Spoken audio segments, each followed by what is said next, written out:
Nós hoje vamos ter, bom dia a todos, vamos ter o recurso de algumas imagens que eu vou passar daqui a bocadinho, mas quando eu for a passar eu vou dizer, não sei se está tudo ok. Paulo, tens as imagens aí contigo ao fundo? Tens, ok. Muito bem.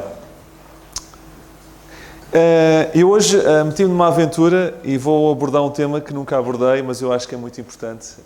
Eu próprio quando estava a estudar o tema fiquei entusiasmado e já tinha pensado há muito tempo, quando tivesse a oportunidade de falar-vos sobre isto.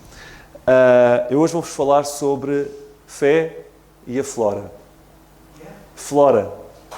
Vou pegar exemplos de árvores na Bíblia e vou procurar, de acordo com o que diz nas Escrituras, sobre certas árvores, transmitir alguma coisa de importante para nós. Toda a gente sabe aquela passagem de Romanos 1, em que nós lemos, e eu cito, que as suas coisas, as coisas de Deus, invisíveis desde a criação do mundo, tanto o seu eterno poder como a sua divindade, se entendem e claramente se veem pelas coisas que estão criadas. Ou seja, Deus quando criou a natureza, quando criou tudo, Ele deixou-nos coisas para que pudéssemos perceber quem Deus é, pelas coisas que estão criadas. Eu não vou negar, o principal meio pelo qual nós podemos conhecer quem Deus é as Escrituras. Sem dúvida, é o prioritário. Mas Deus também nos deixou outras coisas que quer que nós olhemos e atentemos e para as quais nós conseguimos, quando atentamos, perceber quem Deus é. Mas não só isso.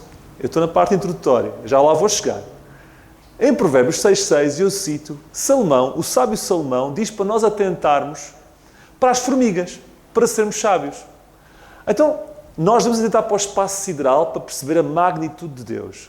Mas devemos atentar para uma coisa micro como uma formiga e para perceber também como é que podemos ser sábios. Não só devemos atentar para o espaço sideral, mas também para o mundo animal. E eu hoje gostava-vos de apontar para o mundo vegetal. E vão perceber como no mundo vegetal, e pegando em duas árvores, porque este estudo é um estudo que aborda várias árvores, e eu vou começar pelas menos conhecidas. Eu vou começar, os últimos são os primeiros, certo? E eu vou começar por aquelas que pouca gente conhece. E depois, se Deus permitir, falarei da oliveira, da figueira, da videira, da amendoeira e talvez da abobreira, que era a árvore que estava sob Jonas. Também tem pano para mangas. Mas eu hoje vou-vos falar sobre duas que se calhar vocês nunca vos passou pela cabeça, que é o espinheiro e o zimbro. São as árvores de hoje. E a pergunta que faço é, somos nós um espinheiro ou um zimbro? E no final, cada um saberá o que é destas duas árvores. Espinheiros e zimbros. Gostava que começassem a preparar a vossa... se posicionassem e abrissem em Juízes 9. E vamos começar pelo espinheiro. Juízes 9. Juízes capítulo 9. Ok? Esta é a localização para o estudo da primeira árvore. Esta passagem decorre um facto, ou melhor, descreve um facto ocorrido em Siquém. Podes pôr a primeira imagem, se faz favor, Paulo. Cidade que está entre o monte Gerizim e Ebal. Ok? Já vamos ver os montes. Siquém está aqui. Ok? Isto é mais ou menos a localização no território de Israel. Ok? Mais ou menos a meio, um pouco abaixo da Galileia. Mais precisamente entre os montes, podes pôr a seguir? Entre o monte Ebal e Gerizim. Siquém é isto. Ok?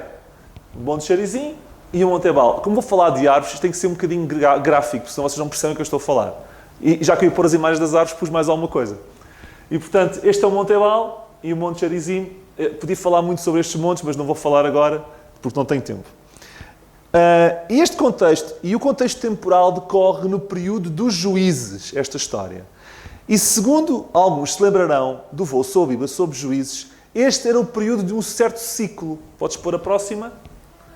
Que era um ciclo em que a nação fazia o que era mau perante o Senhor, depois Deus enviava uma nação opressora para os castigar e pô-los no sítio, Israel clamava a Deus porque estava aflito, depois Deus enviava em resposta porque Israel clamou um juiz para pôr tudo no sítio, e depois a nação era derrotada. Passado algum tempo, Israel voltava a fazer o que era mau perante o Senhor. E este era o ciclo durante 12 juízes, durante o livro inteiro de juízes. E eu diria, este é o ciclo do século XXI também.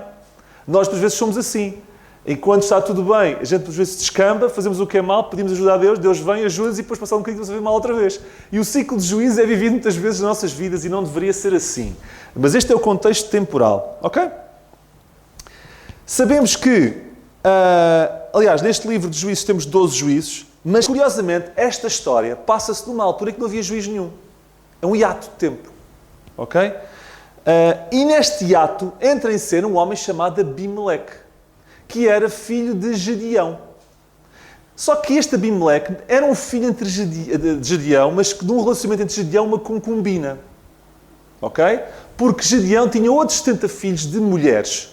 Mas este Abimeleque era filho de Gedeão e uma concubina que Gedeão teve. Ok?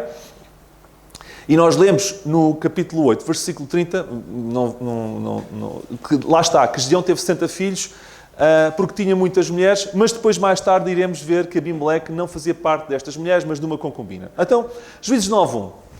Porque eu, antes de chegar à árvore, eu tenho que vos explicar o contexto, senão não percebem o que esta árvore significa. E Abimeleque, filho de Jerubaal, quem é Jerubaal? Gedeão. É outro nome dado a Gedeão. Porquê? Porque Gedeão derrubou um ídolo de Baal e passou também a chamar-se Jerubaal. Portanto, se chamar Jerubaal ou Gedeão é a mesma coisa. Abimeleque, filho de Jerubaal, foi a Siquém. Lá está. Podes pôr outra vez a imagem anterior. Aos irmãos de sua mãe. Aos irmãos e da família da concubina. Estão a ver? E foi ter com essa família. Porventura era uma família poderosa. E falou-lhes, e toda a sua geração da casa do seu pai e de sua mãe, dizendo: falai, peço-vos aos ouvidos de todos os cidadãos de Siquém. Qual é melhor para vós? Que 70 homens, todos os filhos de Jerubaal, os de Gedeão, dominem sobre vós, ou que o homem sobre vós domine? Lembrai-vos também que eu sou osso vosso e carne vossa. O que é que ele está aqui a propor? Está a propor um negócio. Olha, eu sou da vossa família. Neste momento há um hiato, mas o futuro juiz virá destes 70 filhos de Gedeão. Vocês preferem que seja um dos 70 a governar sobre vocês, ou alguém que seja da vossa família, como eu? Afinal de contas, eu sou filho daqui não sei o nome dela, mas da vossa família. Portanto, eu sou carne da vossa carne. Convenceu-os. Convenceu-os. E neste contexto, Abimeleque, de seguida, tendo o apoio destes, e estes convenceram toda a Siquém, ele vai e mata os 70 filhos, ou quer matar todos os 70 filhos de Jerubaal ou de Gedeão. Só que Deus entra em cena. E há um mais novo, que é o Jotão, que se esconde. E ele não consegue matar todos.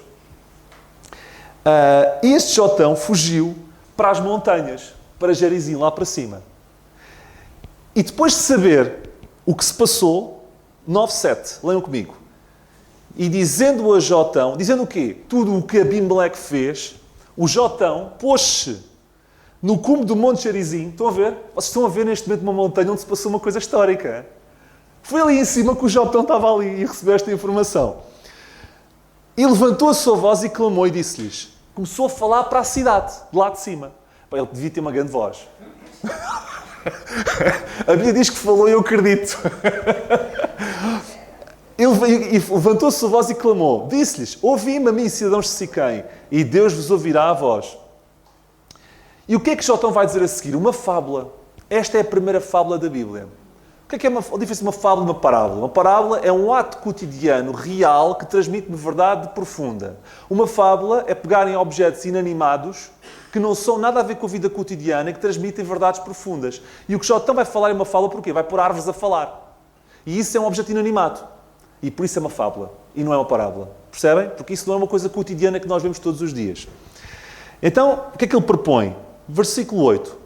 Foram uma vez, ele começa a contar uma história lá de cima do alto da montanha a gritar para os de Siquém. Foram uma vez as árvores, estão a ver o género, já estão a gritar, a ungir para si um rei. E disseram à oliveira, primeira árvore, reina tu sobre nós.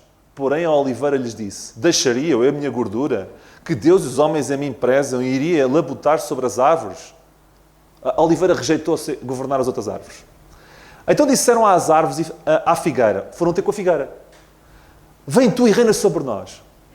Porém a figueira lhes disse, deixaria eu a minha doçura e o meu bom fruto, iria labutar entre as árvores. Eu ia-me chatear, estou aqui tão bem, eu ia-me chatear para governar sobre as outras árvores. A figueira também rejeitou. Então disseram as árvores à videira, terceira árvore. Vem, temos aqui o best tree, as 3 árvores mais importantes da Bíblia, não é por acaso.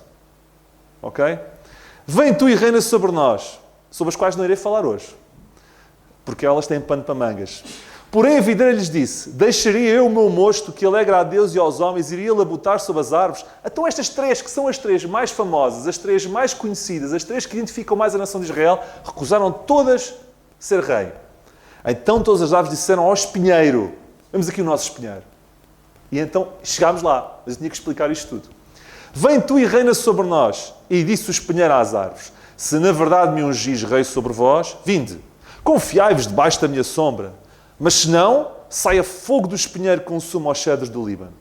Ok? Pausa aqui. Temos aqui as três árvores mais importantes. E vemos aqui uma pequena indireta. A Bíblia não é clara sobre isto, mas eu acho que pelo que está aqui escrito, isso está implícito. Vivemos um período de vazio em que Abimeleque entrou. Sabem porquê? Porque mais ninguém se chegou à frente. As três árvores que podiam chegar-se à frente não quiseram chegar-se à frente. E como os melhores não foram, os piores entraram e estragaram tudo. Muitas vezes achamos sempre que alguém há de fazer. E como nós, que somos até se calhar mais competentes, não queremos fazer, deixamos que outros que não o são fazem e muitas vezes estragam tudo. Estes que estão aqui, a oliveira podia ter feito e devia ter feito, a figueira devia ter feito, a videira devia ter feito, recusou fazer, entra o espinheiro em cena e faz, e estraga. E muitas vezes queixamos, como é que as coisas ficaram assim? Porque se calhar nós que poderíamos fazer, não fizemos. E ao não fazermos nada, pecámos, porque demos espaço para que outros estragassem. Estão a verem como é que o Jotão explica? O Jotão diz, o Abimeleque entrar em cena foi culpa de outros que podiam ter se chegado à frente como juiz e não se chegaram. E agora este quer ter protagonismo. Estão a ver a introdução que Abimeleque faz, que Jotão faz? Eu acho importante. Versículo... então, o espinheiro não se recusou a ser rei. Não, venham, fiquem debaixo da minha sombra. Mas olhem, se vocês não ficarem e se portarem mal comigo, eu vou arrancar fogo sobre vocês todos. Foi o que o espinheiro diz.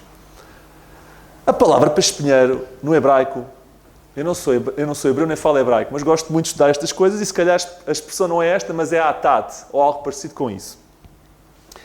E tendo o contexto desta passagem, não faz sentido que este espinheiro seja um arbusto. E não é nenhum arbusto que estou a falar. E já vou-vos mostrar que árvore é esta. Comprovadamente, cientificamente falando, atenção, o que eu vou-vos dizer está bem estudado. Esta árvore de espinheiro não é um arbusto com picos. Não é. Porque um espinheiro não pode servir de sombra para ninguém. Vocês conseguem se abrigar à sombra de algum espinheiro, de um arbusto? Dificilmente. Ok? Além disso, esta fábula tem que ter alguma credibilidade. Vocês acham que as outras árvores iam se confiar num futuro rei que diz abriguem-se à minha sombra quando nele próprio não podia dar sombra? Então, se fosse um mero arbusto, ele nunca seria escolhido pelas outras árvores porque dizer uma mentira era topado. O facto de ele dizer que venham para a minha sombra é porque esta árvore, que também se chama espinheiro, daria sombra. E por isso é que era credível aos olhos das outras árvores. Isto é muito importante. Além disso, um espinheiro como arbusto é um ser, é uma figura frágil. E Abimeleque era forte. Portanto, a árvore que corresponde a Abimeleque, porque este espinheiro é uma figura de Abimeleque, tem que ser uma árvore portentosa, forte. Ok? Tanto é que Jotão não disse a mensagem em Siquém, no alto do muro. Disse só lá em cima na montanha, porque tinha medo de Abimeleque.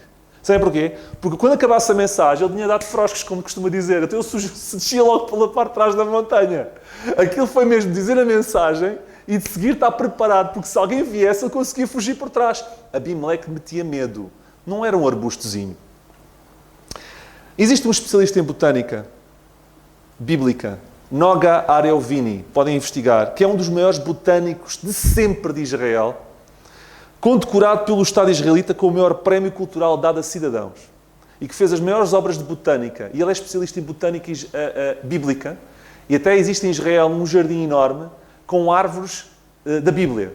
E ele é o responsável por essa gestão. E ele é um estudioso e comprovadamente, o estudo que ele fez está aceito por toda a gente. E ele estudou esta palavra atad e quis estudar que espinheiro era este. Ok? E descobriu... Podes mostrar a imagem, se faz favor? E descobriu... Este é o espinheiro, já vou explicar porquê. E descobriu que esta é a maior árvore de frutos em Israel. Maior do que uma oliveira, maior do que uma figueira, maior do que uma videira, portentosa. Ok? E produz também fruto. Reparem, um espinheiro de arbusto não produz fruto, uma oliveira produz. Vejam o contexto da passagem. A oliveira produz fruto. Videira produz fruto. Figueira produz fruto. E espinheiro também produz fruto. Esta árvore também produz fruto. Não é doce nem é ruim, é esquisito. Segundo disseram e segundo provaram, nunca provei. Mas produz um fruto, já vamos ver uma imagem disso, ok?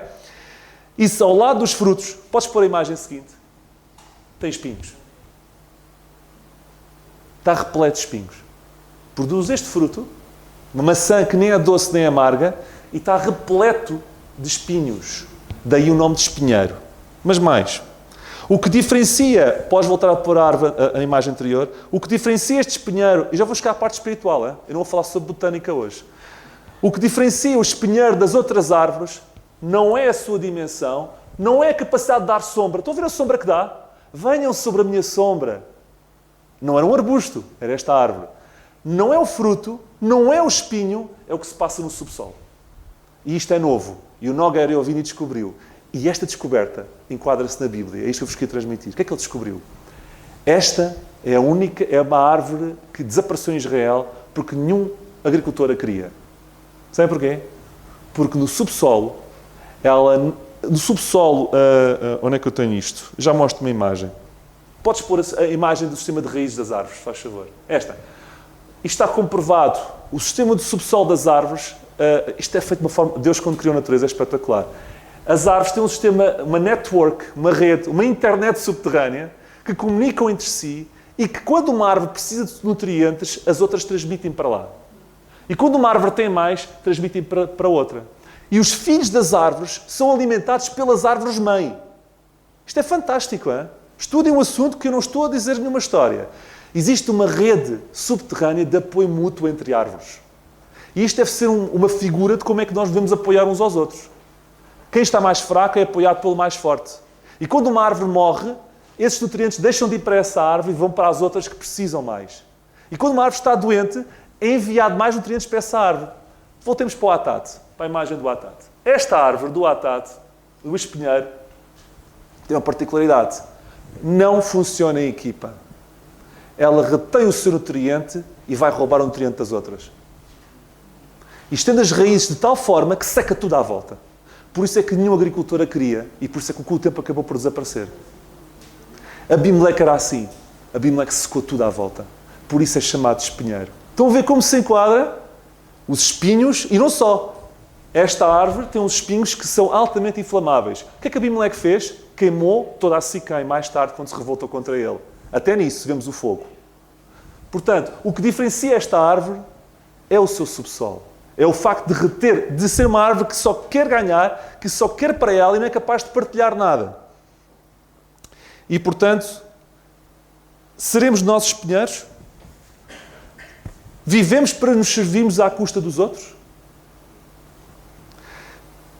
Para secar tudo à nossa volta com as nossas exigências, com as nossas pretensões? Volta e meia somos tão egoístas que só queremos as nossas vontades. Somos espinheiros. Secamos tudo à volta. Não queremos saber dos outros para nada.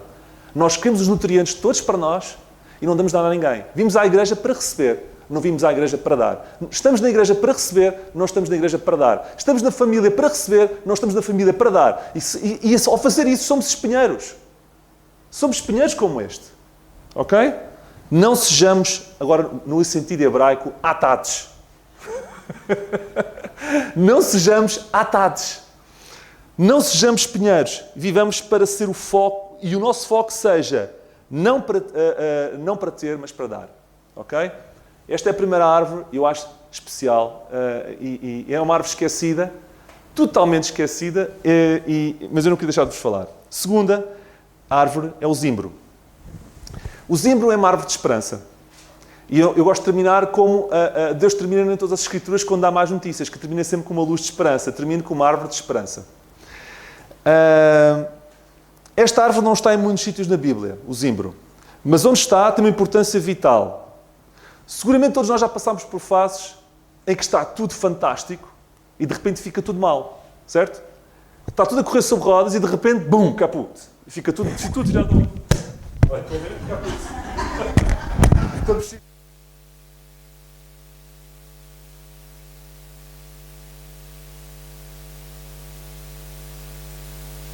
Ok?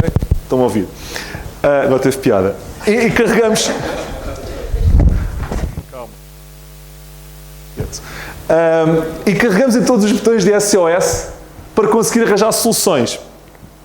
E é nesse contexto que encontramos o Zimbro. Contamos em regime de SOS. E eu queria que abrissem as vossas Bíblias no primeiro livro dos Reis, capítulo 19. Primeiro livro dos Reis, capítulo 19.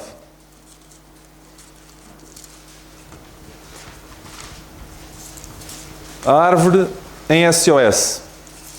Primeiro livro dos Reis, capítulo 19.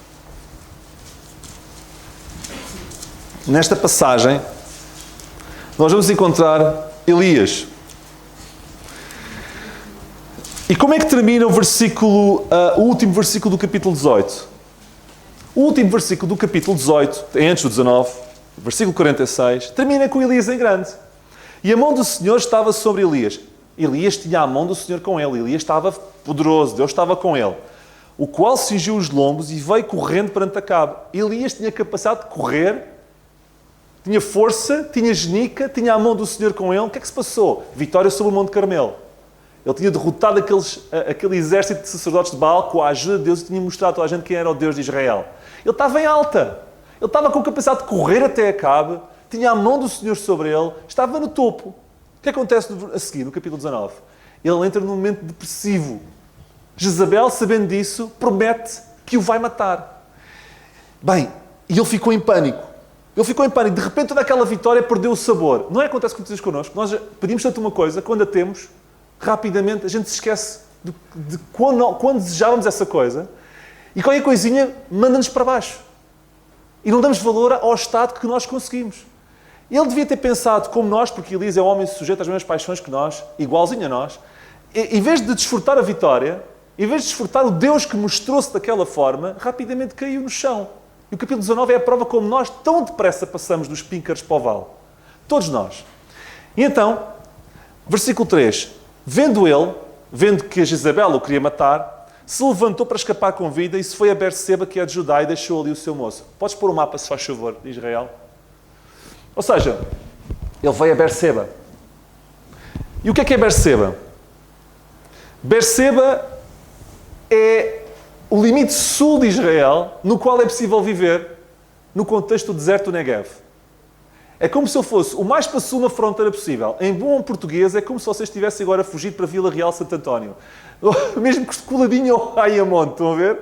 O mais sul que podiam no vosso regime de fronteira, onde podiam sobreviver no contexto do deserto de Negev. Porque ali estamos no contexto já de deserto de Negev. Ok? Ele foi o mais para sul possível. Tinha medo. Ok?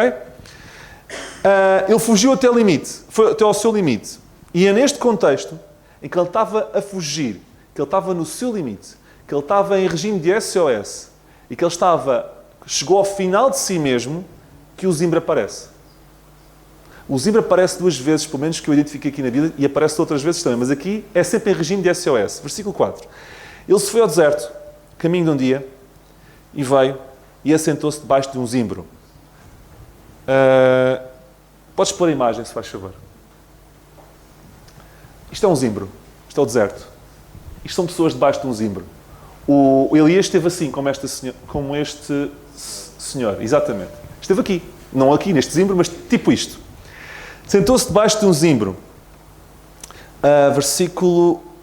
E pediu em seu ânimo a morte. E disse, já basta, ó Senhor, toma agora a minha vida, pois não sou melhor que os meus pais. Ele entrou em regime de SOS.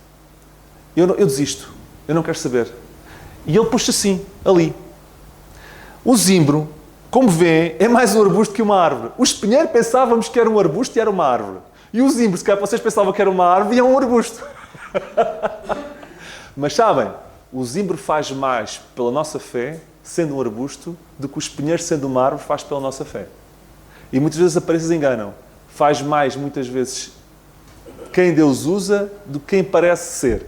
E o zimbro e o espinheiro até nisso são um bom exemplo. Convém perceber que o zimbro é um exemplo de flora do deserto que dá 3 coisas. Um zimbro dá, esta coisinha, dá 3 coisas. 3. Sombra. Vocês dizem, não é nada especial. É a diferença entre morrer e viver. Em temperaturas no deserto, esta sombrinha que está aqui pode ser a diferença entre viver e morrer. Ok? O zimbro dá sombra. O zimbro dá refrigeração. E vocês, mas tem algum AC escondido? Não. Mas o facto de ter estas ramificações, estas aberturas, permite que as correntes de ar passem.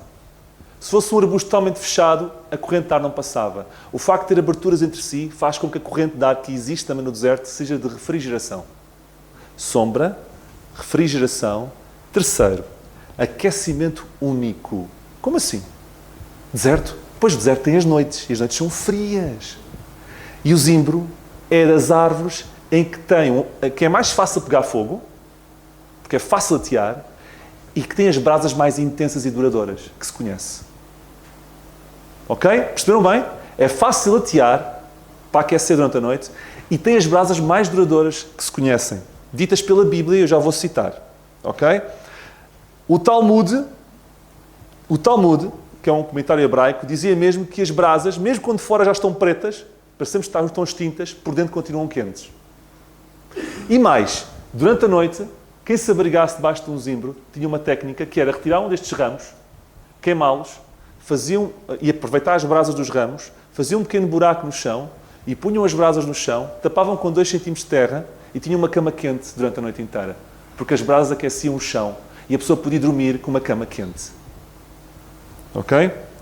Salmo 124, e eu cito, que a língua é comparada a flechas agudas do poderoso. Certo? Como brasas vivas de zimbro. A Bíblia fala das famosas brasas vivas do zimbro. Salmo 124. Não sou eu que o digo, não é o Talmud que o diz. A Bíblia diz que o zimbro tem brasas fantásticas. Ou seja, no calor protege do sol, dá refrigeração. E à noite dá aquecimento. Não era muito, não parecia muito, mas era aquilo que Elias precisava. Tanto é... aliás, antes disso, este arbusto ensina-nos que quando nós estamos no deserto, tem menos dificuldade, Deus nunca nos abandona. E apresenta-nos muitas vezes que soluções que não damos valor. Nós, quando estamos no deserto, em momentos de SOS, aquilo que nos chega muitas vezes à mão, nós não valorizamos. Achamos que são pequenos zimbros. Mas tem tudo o que nós precisamos. O zimbro não era o sonho de Elias, mas era tudo o que Elias precisava para viver. E já vamos ver isso. Deus, nos nossos desertos, nunca nos deixa sem soluções. Portanto, não subestimemos os zimbros que Deus nos dá. Porque são comparadas pela Bíblia a setas destruidoras. Esta pequena coisinha é comparada, as suas brasas, a setas destruidoras. O zimbro fez isto a Elias. Versículo 5, 19:5. Deitou-se e dormiu debaixo de um zimbro. Ele debaixo de um zimbro conseguiu rachar descanso. Deitou-se e dormiu. Conseguiu dormir debaixo de um zimbro. E eis que um anjo lhe tocou e disse, levanta e come. 6. Eis que a sua cabeceira estava um pão cozido sobre as brasas do zimbro. Facultou alimento. Facultou descanso. Ele precisava de mais alguma coisa? Não. Porque no versículo 7 nós vemos que ele levantou-se e começou a viagem. Aliás, no versículo 8 diz, levantou-se, depois e comeu e bebeu, e com a força daquela comida caminhou 40 dias. Eu diria, com a força daquela comida e com a ajuda daquele zimbro, ele conseguiu avançar. Uma passagem importante paralela, e eu vou terminar a horas, que não vamos ter tempo de ler, porque eu não quero atrasar muito isto, foi outra passagem onde o zimbro aparece, que é paradigmática, que é em Gênesis. A história de Agar. Lembram-se de Agar? Que fugindo, sendo expulsa da parte de Abrão e Sara, porque estava a causar um mau ambiente no contexto familiar de Sara e Abrão, ela foi para o deserto, há alguns para esta zona também, e foi para debaixo de uma árvore, diz a Bíblia. A palavra no hebraico é arbusto, no deserto é zimbro. E foi debaixo do zimbro que ela também entrou em desespero. Foi ou não foi? E foi debaixo de um zimbro que Deus agiu. O zimbro é quando nós chegamos ao fim de nós próprios e quando simultaneamente nós vemos Deus a agir. É curioso. É debaixo de um zimbro que nós ficamos em SOS e é debaixo do zimbro que Deus age. Isto é paradigmático. A pergunta que eu vos faço agora é: somos também nós zimbros na vida de outros? Porque o zimbro dava. O espinheiro retinha. O espinheiro captava. O espinheiro roubava nutrientes. O zimbro dispõe-se a dar. Somos nós espinheiros que captamos e sugamos tudo à nossa volta para nós? Ou somos nós zimbros que estamos dispostos a dar para que outros fiquem melhor e estamos atentos aos desertos dos outros? Porque há muita gente que está aqui e passa por desertos. Nós estamos atentos aos desertos dos outros? Somos zimbros na vida dos nossos irmãos? Ou somos espinheiros? Isto é muito importante, porque são árvores completamente opostas. Somos espinheiros ou somos zimbros?